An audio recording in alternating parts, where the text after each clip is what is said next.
Spot ലൈവിന് പരിശോധിക്കുന്നത് ആലപ്പുഴ മാന്നാറിലെ കല എന്ന യുവതിയുടെ കൊലപാതക കേസാണ്. അന്വേഷണ സംഘത്തിന് ഏറെ വെല്ലുവിളികൾ നിറഞ്ഞ കേസാണ് ആലപ്പുഴ മാന്നാറിൽ 15 വർഷങ്ങൾക്ക് മുൻപ് നടന്ന കലയുടെ കൊലപാതകം. തെളിവ് ശേഖരണത്തിൽ ഉൾപ്പെടെ വെല്ലുവിളികൾ നിറഞ്ഞ കേസിൽ കസ്റ്റഡി കാലയളവിൽ പ്രതികളിൽ നിന്ന് പരമാവധി വിവരങ്ങൾ ശേഖരിക്കാനുള്ള നീക്കമാണ് പോലീസ് നടത്തുന്നത്.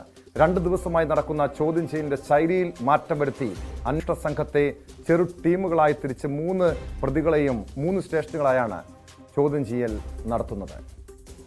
ശരണ്യ സ്നേഹജൻ ചേരുന്നുണ്ട് ആലപ്പുഴയിൽ നിന്നും വിശദാംശങ്ങളുമായി. ശരണ്യ, ഇപ്പോഴും ഈ കേസുമായി ബന്ധപ്പെട്ട് പോലീസിനെ സംബന്ധിച്ച് പല അവ്യക്തതകളുമുണ്ട്. മുഖ്യപ്രതി അനിൽകുമാറിനെ തിരികെ നാട്ടിലെത്തിക്കാൻ കഴിയാത്തത് തന്നെ വലിയൊരു വെല്ലുവിളിയായി നീങ്ങിയിരിക്കുന്നു. നിലവിൽ ഈ ബോഡി, ഈ മൃതദേഹത്തിൻ്റെ അവശിഷ്ടങ്ങൾ എവിടെ ഉണ്ട് എന്ന് പോലും കണ്ടെത്താൻ പോലീസിന് കഴിഞ്ഞിട്ടില്ല. അതുമായി ബന്ധപ്പെട്ട് ഈ പ്രതികളെ ഈ ചോദ്യം ചെയ്തപ്പോൾ ഏതെങ്കിലും വിവരങ്ങൾ, കൃത്യമായ വിവരങ്ങൾ പോലീസിന് ലഭ്യമായിട്ടുണ്ടോ ശരണ്യ? പോലീസിനെ സംബന്ധിച്ച് ഏറ്റവും വലിയ വെല്ലുവിളി എന്ന് പറയുന്നത് 15 വർഷങ്ങൾക്ക് മുമ്പ് നടന്ന കൃത്യം എന്നുള്ളത് തന്നെയാണ്. അതുകൊണ്ട് തന്നെ ഇതിനകത്ത് തെളിവുകൾ കണ്ടെത്തുക എന്നുള്ളത് ശ്രമകരമായ ഒരു ദൗത്യവുമാണ്. പക്ഷെ അന്വേഷണ സംഘം അക്കാര്യങ്ങളിലൊക്കെ, അതായത് ഈ കേസ് പിന്നീട് കോടതിയിൽ എത്തുമ്പോഴടക്കം പ്രശ്നം സൃഷ്ടിക്കാതിരിക്കാൻ വേണ്ടി പഴുതടച്ച എല്ലാ ഭാഗത്തു നിന്നും ഉള്ള വിവരശേഖരണവും ഒപ്പം തന്നെ തെളിവുകളും ശേഖരിക്കാനായി ശ്രമിക്കുന്നുണ്ട് എന്നുള്ളതാണ്. ഇതിൽ പ്രധാനപ്പെട്ട ഒരു വെല്ലുവിളി എന്ന് പറയുന്നത് 15 വർഷം മുമ്പ് നടന്ന കേസ്. രണ്ടാമത്തത് അനിൽകുമാർ, അതായത് ഈ കൊല ചെയ്യപ്പെട്ട കലയുടെ ഭർത്താവും കേസിലെ മുഖ്യപ്രതിയുമായ അനിൽകുമാർ. അയാൾ ഇസ്രായേലാണ് ഉള്ളത്. അപ്പോൾ നാട്ടിലേക്ക് എത്തിച്ച് ഈ പ്രതികളെല്ലാം തന്നെ, അതായത് കൃത്യത്തിൽ കൂടെ ഉണ്ടായിരുന്ന എല്ലാ പ്രതികളും വിവരം നൽകിയിരിക്കുന്നത് അനിൽകുമാർ കൊലപ്പെടുത്തി കലയുടെ മൃതദേഹം കാറിനുള്ളിൽ കണ്ടു എന്നുള്ളതാണ്. ഈ കല കൊല്ലപ്പെടുന്ന സമയത്തെ കുറിച്ച് വിശദീകരിക്കാൻ ബലിപെരുമ്പഴ പാലത്തിൽ വെച്ച് കല 2009 ഡിസംബർ ആദ്യ ആഴ്ച കൊല്ലപ്പെട്ടു എന്ന് പറയുമ്പോൾ പോലും, അങ്ങനെ ഒരു നിഗമനത്തിലേക്ക് പോലീസ് എത്തുമ്പോഴും കൊല ചെയ്യപ്പെട്ട കാര്യങ്ങൾ എങ്ങനെയാണ് എന്നുള്ളതിനെ സംബന്ധിച്ചു ദൃക്സാക്ഷികളടക്കം നിലവിൽ പോലീസിന് കണ്ടെത്താൻ കഴിഞ്ഞിട്ടില്ല എന്നുള്ളതാണ്. ഇപ്പോ അതുമായി ബന്ധപ്പെട്ട ഒരു നെടുങ്കണ്ടം സ്വദേശി, അതായത് അനിൽകുമാറിന്റെ പഴയ സുഹൃത്തായ നെടുങ്കണ്ടം സ്വദേശിയെ പോലീസ് ചോദ്യം ചെയ്യുന്നുണ്ട്. ഇതാണ് ഏറ്റവും വലിയൊരു വെല്ലുവിളിയായി നിൽക്കുന്നത്. അതായത് ഈ പ്രതികൾ എല്ലാവരും മരിച്ച ശേഷം മാത്രമാണ് കലയെ കണ്ടിട്ടുള്ളത് എന്നുള്ളതാണ്. കലയെ കൊലപ്പെടുത്തിയത് അനിൽകുമാർ ആണ് എന്നുള്ളതാണ് പോലീസ് സ്ഥിരീകരിക്കുകയും ചെയ്തത്. അത് അത്തരം കാര്യങ്ങളിലൊക്കെ കടക്കണമെങ്കിൽ ഇത് അനിൽകുമാറിനെ നാട്ടിലെത്തിക്കുക എന്നുള്ളത് നിർണായകമാണ്. വളരെ വേഗം തന്നെ ലോക്കൽ പോലീസ് അതിനുള്ള നടപടിക്രമങ്ങൾ പൂർത്തീകരിച്ച് CBIക്ക് കൈമാറുകയും CBI അത് നോഡൽ, നമുക്കറിയാലോ ലോക്കൽ പോലീസ് കഴിഞ്ഞ പിന്നെ നോഡൽ ഓഫീസറായി ഇന്ത്യയിൽ നിൽക്കുക, ഇന്റർപോളുമായി ബന്ധപ്പെടാൻ കഴിയുക CBIക്കാണ്. CBI ഏൽപ്പിക്കുകയും CBI അതിനുള്ള നടപടിക്രമങ്ങൾ ആരംഭിക്കുകയും ചെയ്തിട്ടുണ്ട്. അതേ സമയം തന്നെ അവരുടെ വീട്ടുകാർക്ക് പ്രശ്നം നൽകിക്കൊണ്ട് ഇവിടെ എത്തിക്കാനുള്ള നടപടിക്രമങ്ങളും ഒരു ഭാഗത്ത് നടക്കുന്നുണ്ട്. ഇതിലിപ്പോ ഇന്നലെ കഴിഞ്ഞ ദിവസം പ്രതികളെ കസ്റ്റഡിയിലേക്ക് വിട്ടു. 6 ദിവസത്തെ കസ്റ്റഡിയാണ്. ചോദ്യം ചെയ്യൽ പുരോഗമിക്കുന്നതിനിടയിൽ ഇന്നിപ്പോ ഇവർ 3 പേരെയും 3 സ്റ്റേഷനുകളിലാക്കി മാറ്റി അവിടെ ചെറു സംഘങ്ങളാക്കി ആ ക്രൈംബ്രാഞ്ചിന്റെ ഒക്കെ നേതൃത്വത്തിലുള്ള ഉദ്യോഗസ്ഥരാണ്. 20 അംഗ സംഘമാണ്. ഇന്നലെ 21 സംഘമായി വിപുലീകരിച്ചായിരുന്നു അന്വേഷണ സംഘത്തെ. അതിനുശേഷം 3 സ്റ്റേഷനുകളിലായി ചോദ്യം ചെയ്യൽ തുടരുകയാണ്. ആദ്യഘട്ടത്തിൽ ഇവർ പറഞ്ഞിരുന്നത് ഈ ജിനു എന്ന് പറഞ്ഞ ആൾ മാത്രം, അതായത് കേസിലെ 2ാം പ്രതി മാത്രമാണ് ഈ സെപ്റ്റിക് ടാങ്കിൽ മൃതദേഹം തള്ളുന്നത് കണ്ടു എന്നുള്ളൊരു കുറ്റസമ്മതം നടത്തിയിട്ടുള്ളത്. അപ്പോൾ അതിനകത്ത് ബാക്കിയുള്ള 2 പേർ, പ്രമോദും ഒപ്പം തന്നെ സോമനും ഇക്കാര്യങ്ങൾ സ്ഥിരീകരിച്ചിട്ടില്ല. പക്ഷെ ഇപ്പോഴുള്ള ചോദ്യം ചെയ്യലിൽ അക്കാര്യം സ്ഥിരീകരിച്ചിട്ടുണ്ട്. അതായത് പ്രമോദും ജിനുവും പറയുന്നത് ഞങ്ങൾ അനിൽകുമാറിനോടൊപ്പം ചേർന്ന് സോമൻ ഉൾപ്പെടെയുള്ളവർ മൃതദേഹം, അതായത് കലയുടെ മൃതദേഹം സെപ്റ്റിക് ടാങ്കിൽ രാത്രി തള്ളി എന്നുള്ളതാണ് അവർ പറയുന്നത്. പക്ഷെ സോമൻ ആദ്യഘട്ടത്തിലൊക്കെ ചോദ്യം ചെയ്യുമ്പോൾ, അതായത് ഈ കേസിലെ 3ാം പ്രതിയാണ് സോമൻ, ആദ്യഘട്ടത്തിൽ ചോദ്യം ചെയ്യുമ്പോഴെല്ലാം പറഞ്ഞിരുന്നത് ജിനുവും പ്രമോദും ചേർന്നാണ് അനിലിനോടൊപ്പം ഈ മൃതദേഹം തള്ളിയത്, തനിക്ക് അതിനകത്ത് പങ്കില്ല എന്നുള്ളതാണ്. പക്ഷെ ഈ ഒറ്റയ്ക്കുള്ള ചോദ്യം ചെയ്യലിൽ പോലീസ് സോമൻ ഇതിനകത്ത് ഉണ്ടായിരുന്നു, അതായത് ബോധപൂർവ്വം അറിഞ്ഞുകൊണ്ട് അതിന് കൂട്ടുനിന്നു എന്നുള്ളത് പോലീസിന് മാറ്റിയുള്ള ഓരോരുത്തരെയും മാറ്റി. അതായത് ശരണ്യ, ഇപ്പൊ പോലീസിനെ സംബന്ധിച്ച് 3 പ്രതികളും ഒരു പരിധിവരെയും കുറ്റം സംബന്ധിച്ചിട്ടുണ്ട്. ഈ മൃതദേഹം സെപ്റ്റിക് ടാങ്കിൽ തള്ളി എന്ന് പറയുന്നുണ്ട്. അങ്ങനെയെങ്കിൽ ഈ മൃതദേഹ അവശിഷ്ടം എവിടെയുണ്ട് എന്നൊരു ചോദ്യം ബാക്കിയാണല്ലോ. ഈ 3 പേരും അറിയാതെ മുഖ്യപ്രതിയായിട്ടുള്ള അനിൽകുമാർ, കലയുടെ ഭർത്താവ്, ഇവിടെ നിന്നും മൃതദേഹം ഈ അവശിഷ്ടങ്ങൾ മാറ്റി എന്നൊരു സംശയമുണ്ടോ പോലീസിന് ഇപ്പോഴും? അത്തരത്തിലൊരു സംശയം നിലനിൽക്കുന്നില്ല എന്നുള്ളതാണ്. നിലവിലത്തെ സാഹചര്യത്തിലില്ല. അതായത് കലയുടെ മൃതദേഹം തള്ളിയിട്ടുള്ളത് സെപ്റ്റി ടാങ്കിലാണ്. ഈ വീടിന്റെ മുൻഭാഗത്തുള്ള ഒരു അതായത് അനിൽകുമാറിന്റെ വീടിന്റെ മുൻഭാഗത്ത് പ്രധാന റോഡിനോടൊക്കെ ചേർന്നാണ് ഈ സെപ്റ്റി ടാങ്ക് നിലനിൽക്കുന്നത്.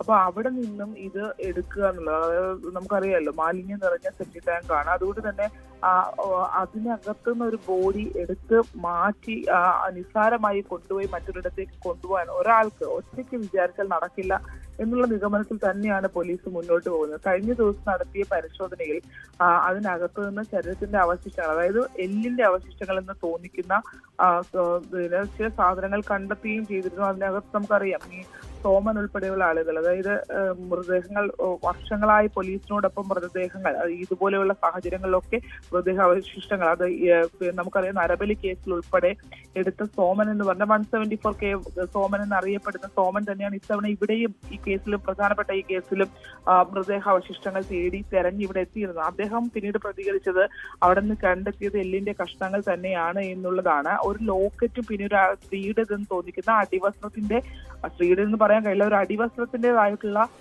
ഇലാസ്റ്റിക്കിന്റെ ഭാഗങ്ങളും കുറച്ച് അത് ദ്രവിച്ചു പോയ ഒരു അടിവസ്ത്രത്തിന്റെ ഭാഗങ്ങളും ഒപ്പം ഒരു ക്ലിപ്പും ഒരു ലോക്കറ്റും ലഭ്യമായിട്ടുണ്ട്. അതിന്റെ കൂട്ടത്തിലാണ് ഈ ശരീര അവശിഷ്ടങ്ങൾ എന്ന് തോന്നുന്ന ഭാഗങ്ങളും കിട്ടിയിട്ടുള്ളത്. അതെന്തായാലും തിരുവനന്തപുരത്തെ ഫോറൻസിക് ലാബിലേക്ക് അയച്ചിട്ടുണ്ട്. അടിയന്തരമായി, അതായത് നമുക്കറിയാമല്ലോ ഇതിനൊരു കാലതാമസം ഉണ്ടാവാറുണ്ട്. അതുകൊണ്ട് തന്നെ ഇത് അടിയന്തരമായി ഫോറൻസിക് പരിശോധന ഈ കേസ് വളരെ ആവശ്യമാണ്. അതുകൊണ്ട് തന്നെ അടിയന്തരമായി അത് വേണം എന്ന് ആവശ്യപ്പെട്ട് അതിന്റെ റിപ്പോർട്ട് വേണമെന്ന് ആവശ്യപ്പെട്ട് ജില്ലാ പോലീസ് മേധാവിയുടെ കത്തൊക്കെ പോയിട്ടുണ്ട്. ഈ കേസിൽ ആദ്യം തന്നെ 5 പേരെയാണ് പോലീസ്, അതായത് ഇപ്പൊ 3 പേരുടെ അറസ്റ്റ് ഇവിടെ രേഖപ്പെടുത്തിയിട്ടുണ്ട്. അതിൽ 4ാമത് ഒരാൾ കൂടി ഉണ്ട്. സുരേഷ് എന്ന് പറയുന്ന ആളെ കൂടി പോലീസ് ആദ്യം ചോദ്യം ചെയ്തത്. പിന്നീട് സുരേഷാണ് ഈ കേസിലെ പ്രധാന സാക്ഷിയാവുകയും പരാതിക്കാരനായി മാറുകയും ചെയ്തിട്ടുള്ളത്. സുരേഷാണ് ഇവരുടെ എല്ലാവരുടെയും ഇൻവോൾവ്മെന്റ് പറയുകയും ഈ കൊല്ലപ്പെട്ടെന്ന് പറയുകയും ചെയ്ത ആ ഒരു ഫോറൻസിക്കിന്റെ പരിശോധനയ്ക്ക് ലഭ്യമാകാതെയൊക്കെ ഈ കേസ് 302 എടുക്കാൻ കഴിയുന്നത് തന്നെ സുരേഷിന്റെ മൊഴിയുടെ അടിസ്ഥാനത്തിലാണ് എടുക്കാൻ കഴിഞ്ഞത്. അതുകൊണ്ട് തന്നെ ഇതിനകത്ത് പ്രധാനപ്പെട്ട 2-3 ആളുകൾ മൊഴി നൽകിയിട്ടുണ്ട്. അതായത് പ്രമോദ്, ഈ കേസിലെ 4ാം പ്രതിയായ പ്രമോദിന്റെ ഭാര്യ പ്രമോദുമായി ബന്ധപ്പെട്ട ഒരു പരാതി അമ്പലപ്പുഴ സ്റ്റേഷനിൽ കൊടുത്തിട്ടുണ്ടായിരുന്നു. ആ ഗാർഹിക പീഡന പരാതി പോലീസ് പരിശോധിക്കുന്നതിനിടയിലാണ് പ്രമോദിന്റെ ഭാര്യയിൽ നിന്ന് ഇങ്ങനെ ഒരു മൊഴി ഉണ്ടാകുന്നത്. അതായത് തന്റെ സഹോദരന്റെ ഭാര്യയെ, പ്രമോദ് തന്റെ സഹോദരന്റെ ഭാര്യയെ കൊലപ്പെടുത്തി സെപ്റ്റി ടാങ്കിൽ തള്ളിയിട്ടും ആരും ചോദിച്ചിട്ടില്ല എന്നൊരു ഭീഷണി പ്രമോദിന്റെ ഭാഗത്തു നിന്ന് പ്രമോദിന്റെ ഭാര്യയിൽ ഉണ്ടായി. ആ കേസ്, ആ ഗാർഹിക പീഡന കേസുമായി ബന്ധപ്പെട്ട് അമ്പലപ്പുഴ പോലീസ് പ്രമോദിന് ഈ ഭാര്യയോട് മൊഴി എടുക്കുമ്പോഴാണ് ഈ ഇങ്ങനൊരു വിവരം ലഭിക്കുകയും SP-ക്ക് ഒരു കത്ത് കൂടി ലഭിക്കുകയും ചെയ്തത്. അതോടെയാണ് ഈ കേസിൽ, ഗാർഹിക പീഡന കേസിൽ പ്രമോദിനെ കസ്റ്റഡിയിലെടുക്കുകയും പോലീസ് ഈ കേസ് കൂടി ചോദ്യം ചെയ്യുകയും ചെയ്തത്. അങ്ങനെയാണ് ഈ കേസിന്റെ ഏറ്റവും നിർണായകത. 15 വർഷത്തോളം മൂടപ്പെട്ട ഒരു കേസ് പുറത്തേക്ക് വരുന്നത് ഈ ഗാർഹിക പീഡന കേസിൽ പ്രമോദിന്റെ ഭാര്യ നൽകിയ ഒരു മൊഴിയും അതിന്റെ അടിസ്ഥാനത്തിൽ SP-ക്ക് അതിന് ഇങ്ങനെ ഒരു കാര്യം സൂചിപ്പിച്ചു വന്നൊരു കത്തും, ഈ 2 കാര്യങ്ങളെ കണക്ട് ചെയ്ത് അന്വേഷണ സംഘം വിദഗ്ധമായി പ്രമോദിനെ കസ്റ്റഡിയിലെടുത്ത് ചോദ്യം ചെയ്തപ്പോഴാണ് അത് ആ കേസ് തന്നെ. പ്രമോദിന്റെ ഭാര്യ നൽകിയ കേസ് പ്രമോദ് വീടിന്റെ വാതിൽക്കൽ ഒന്ന് ബോംബെറിഞ്ഞു എന്നുള്ളതാണ്. അപ്പൊ ഒരു ക്രിമിനൽ പശ്ചാത്തലം ഈ പ്രതികൾക്കുണ്ട്. 15 വർഷക്കാലമായി ഇവരൊരു തയ്യാറെടുപ്പിലാണ്. കാരണം ഇത് എങ്ങാനും പിടിക്കപ്പെട്ടാൽ ഇതിനെ എങ്ങനെ മറികടക്കണമെന്നുള്ള ഒരു തയ്യാറെടുപ്പ് പല ഘട്ടങ്ങളിലായി ഇവർ ഉണ്ടാവും. കാരണം 15 വർഷമായി എപ്പോഴാണെങ്കിലും സത്യം പുറത്തേക്ക് വരുമല്ലോ. അപ്പൊ അതുകൊണ്ട് തന്നെ പോലീസ് ഇവരെ ചോദ്യം ചെയ്ത് പരമാവധി കാര്യങ്ങൾ പുറത്തെടുക്കുക എന്നുള്ളത് തന്നെയാണ് പോലീസിന്റെ ഏറ്റവും പ്രധാനപ്പെട്ട കാര്യം. അതാണ് ഇപ്പോൾ അവർ ചെയ്തുകൊണ്ടിരിക്കുന്നത്. സാധാരണ ഇതിലൊക്കെ മാറ്റി 3 പേരെ 3 സ്റ്റേഷനുകളിലാക്കി 3 ടീമുകളാക്കിയൊക്കെയാണ് കൂട്ടത്തിലും ഒരുമിച്ചിരുത്തിയും ഒക്കെ വ്യത്യസ്തമായി ഇരുത്തിയൊക്കെയാണ് അവർ ചോദ്യം ചെയ്ത് കാര്യങ്ങൾ എടുത്തുകൊണ്ടിരിക്കുന്നത്.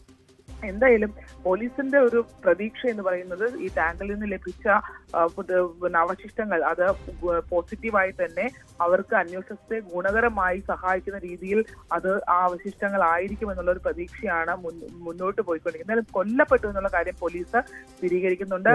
വ്യക്തമാണ്. ശരണെ സൂചിപ്പിച്ചതുപോലെ പോലീസിന്റെ പ്രതീക്ഷ ഈ സെപ്റ്റി ടാങ്കിൽ നിന്ന് കണ്ടെത്തിയ ചില അസ്ഥികളാണ്, അത് കലയുടേതാണ്, കലയുടെ മൃതദേഹാവശിഷ്ടമാകാം എന്ന നിഗമനമാണ് പോലീസിനുള്ളത്. എന്തായാലും 3 പ്രതികളെയും, നിലവിൽ പോലീസിന്റെ കസ്റ്റഡിയിലുള്ള 3 പ്രതികളെയും ചോദ്യം ചെയ്യുകയാണ്. 3 സ്റ്റേഷനുകളിലാണ് ചോദ്യം ചെയ്യുന്നത്.